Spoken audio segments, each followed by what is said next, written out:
Pangatlo po, and the last, tatlong beses pong sinabi ng Panginoon ito. Be strong and take courage. Sabi doon, magpakatatag ka at lakasan mong iyong loob. Verse 7, magpakatatag ka at lakasan mo ang iyong loob. Sabi po dito. Verse 9, tandaan mo ang bilin ko. Diba? Anak, Berlin, anak, tandaan mo ang bilin ko. Magpakatatag ka ha. Lakasan mo ang iyong loob ha. Kahit na anong klaseng sakit yan, basta yung pangako mo, ibigay mo sa Panginoon. Basta magpakatatag ka at lakasan mo ang iyong loob. Huwag kang matatakot. Sasamahan kita. Kasama mo ako. Sabi pa doon sa kanta, no, dumaan ka man sa apoy, hindi ka masusunog. Dumaan ka man sa ilog, hindi ka malulunod. Kahit na anong problema, kahit na gaano kalaki ang problema, magpakatatag ka at lakasan mo ang iyong loob. Sometimes, no, nakakalimutan natin ang pangako natin sa ating Panginoon dahil dinadaganan tayo ng maraming suliranin sa buhay. Lord, hindi muna ako makakapunta ngayon na may problema ako eh. May kailangan akong isolve. Lord, hindi ko muna magagawa yun ha. Unahin ko muna ito. Unahin ko muna ito bago ikaw. Sa hapon pong ito, nais ko pong tanungin kayo. Sabi ng Panginoon, tandaan mo, magpakatatag ka at lakasan mo ang iyong loob. May mga pangako po ba tayo na nabitawan sa ating Panginoon? Sa hapong ito, isipin at alalahanin nga po natin kung ano yung mga nabitiwan na sabi natin na gagawin natin sa ating Panginoon. Kaya pa po ba natin ipagpatuloy yun? Kaya pa po ba natin gawin para sa ating Panginoon? Alam natin, ako minsan din nakakapagbitaw ng pangako sa ating Panginoon na hindi ko rin nagagawa. Kasi hindi ko pala siya kayang gawin. Mga pangako na nabibitawan natin sa Panginoong Diyos na nahihirapan tayong gawin. Kung meron kapatid, alalahanin nga po natin yun. Ngayon, kung may mga pangako ka pa na hindi mo natupad, may hadlang ba? Bakit hindi mo ginagawa? Bakit hindi mo tinutupad? Or, kaya hindi mo na nagagawa yung pangako na yun, nabuburing ka na ba? Nasamahan ng Panginoon. Nabuburing ka na ba sa pananampalataya mo? Or tinatamad ka na na gawin yung pangako mo? Tinatamad kang gawin yung pangako mo dahil kung minsan hindi ka pinagbibigyan ng Panginoon sa mga prayer, sa mga hinihiling mo sa ating Panginoon. Sa hapong ito, ilapit po natin muli sa ating Panginoon. No? Yung kakantayin po natin ay gawin po natin isang prayer. Turuan mo ako, Panginoon, na magpuri sa iyo. Turuan mo ako, Lord, na maging tapat sa iyo. Turuan mo yung puso ko na maging totoo sa iyo. Turuan mo yung puso ko na lahat ng binibitawan ko sa iyo ay maging tapat at totoo. Tayo pong lahat ay tumayo.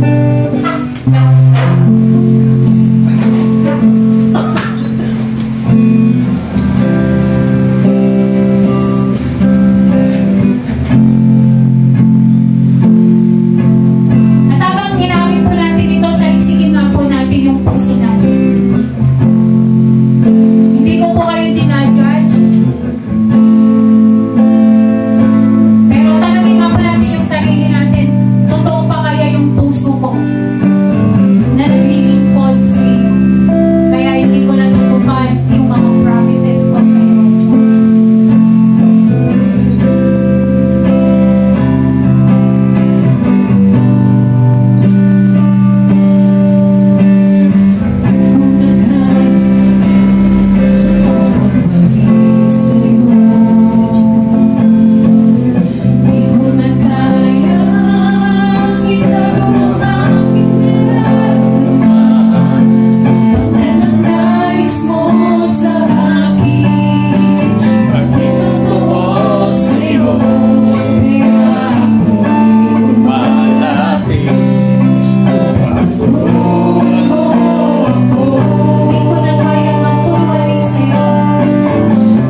nanggagaling sa ating Panginoon.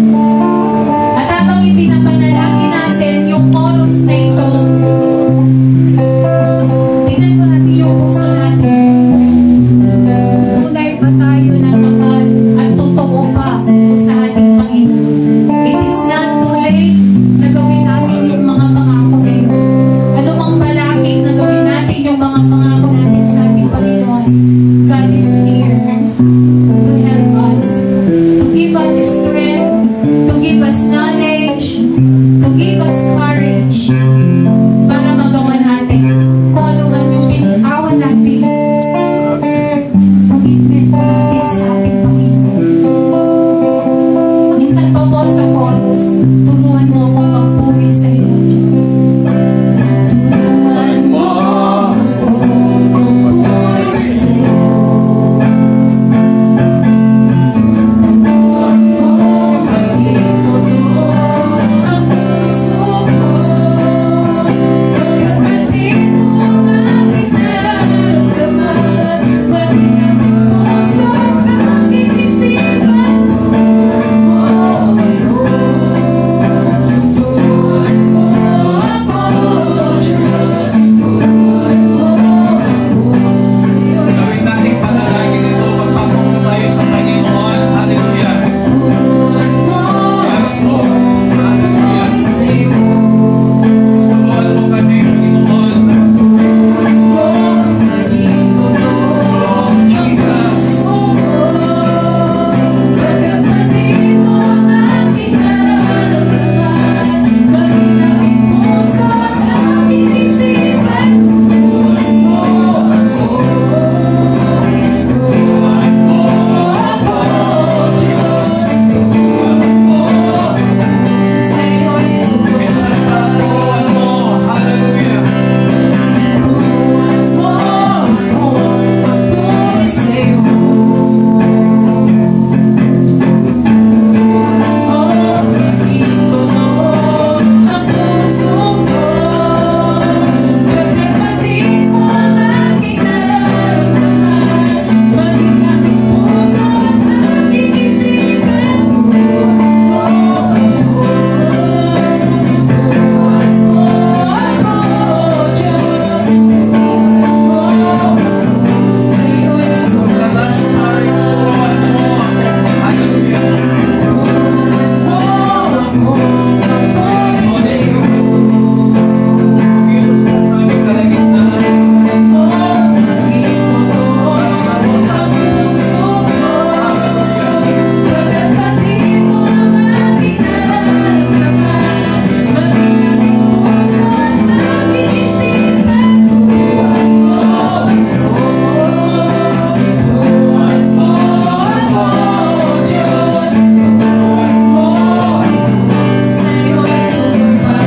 Turuan mo ako sa iyo'y sumamba. Turuan mo ako sa iyo'y sumamba. Turuan mo ako sa iyo'y sumamba.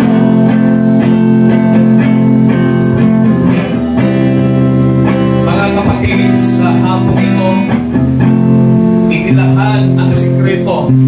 Ito lang yung sikreto ipinunyag kung paano tayo makapagtuwid sa Panginoon. Marahil ikaw ay nakafocus sa mga problema. Marahil ikaw ay nakafocus sa mga alalahanin sa buhay. But the message of God, we must focus on the promises of God. Yung pangako sa atin ng Panginoon, He will never leave us nor forsake us. And He will be with us wherever we go. Kailangan din natin sumunod sa mga instruksyon ng Panginoon. Minsan napapahamak po tayo. Minsan pumapalpak po tayo sa ating mga layunin, sa ating mga plano. Dahil yung sarili nating kagustuhan ang ating sinusunod, hindi yung instruction ng